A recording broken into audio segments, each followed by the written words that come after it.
નમસ્કાર ખેડૂત મિત્રો, સ્વાગત છે તમારું આપણી ચેનલમાં। ગુજરાતના હવામાન નિષ્ણાત અંબાલાલ પટેલે આગામી દિવસો માટે માવઠાની એક મોટી આગાહી કરી છે। કયા વિસ્તારોમાં વરસાદ પડશે અને ખેડૂતોએ શું સાવચેતી રાખવી તેની સંપૂર્ણ માહિતી માટે વિડિયો છેલ્લે સુધી જોજો। અંબાલાલ પટેલના જણાવ્યા મુજબ આગામી 24 થી 48 કલાકમાં રાજ્યના વાતાવરણમાં પલટો આવશે।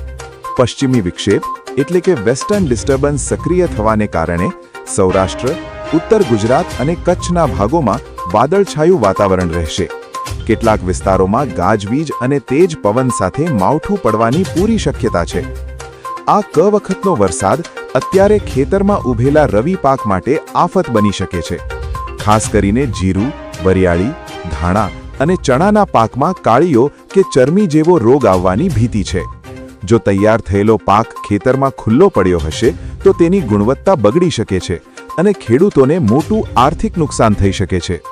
ખેડૂત મિત્રોએ અત્યારે ખાસ સાવધાન રહેવાની જરૂર છે। જો તમારો પાક તૈયાર થઈ ગયો હોય તો તેને તાત્કાલિક લણીને સુરક્ષિત જગ્યાએ ખસેડી લો। માર્કેટ યાર્ડમાં માલ લઈ જતા ખેડૂતોએ તાડપત્રી કે પ્લાસ્ટિક સાથે રાખવું, જેથી અચાનક વરસાદ આવે તો માલ પલળે નહીં। પશુઓ માટેના ઘાસચારાને પણ સુરક્ષિત જગ્યાએ ઢાંકીને રાખવો। કુદરતી આફત સામે સાવચેતી એ જ શ્રેષ્ઠ ઉપાય છે।